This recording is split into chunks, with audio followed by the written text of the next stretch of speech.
Il-qalba li pajjiżna għamel għal gas mill-heavy fuel oil qed tkompli twassal għan nuqqas ta' emissjonijiet fl-arja b'ċifri tal-Uffiċċju Nazzjonali tal-Istatistika juru li matul is-sena li għaddiet itħaħem mill-impjanti tal-ġenerazzjoni tal-elettriku naqsu bi 3.6% meta mqabbel mal-2017.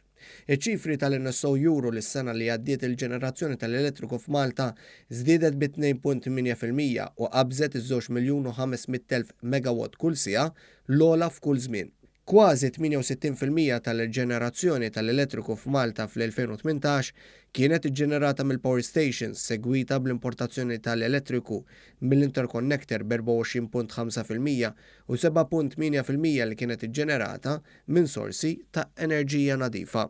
L-NSO li pubblika l-istatistika miġbura mill-Ena Malta juru wkoll li għall-ewwel darba fl-istorja ta' pajjiżna l-Ena Malta esportat l-elettriku fis-suq Ewropew meta f'Settembru tal-2017 u f'Settembru tal-2018 esportat aktar minn 46,000 megawatt ta' elettriku. Joħroġ ukoll matul is-sena li għaddiet komplet tiżdied il-ġenerazzjoni tal-elettriku minn sorsi tal-enerġija nadifa l-aktar mill-panelli tax-xemx li żdiedet bi 15.4%, din li kienet tfisser ukoll żieda ta' 165% meta mqabbel mal-2014. L-NSO żied jgħid li l-konsum tal-elettriku jilħaq l-aqwa tiegħu fix-xhur sħan ta' Lulju u Awwissu.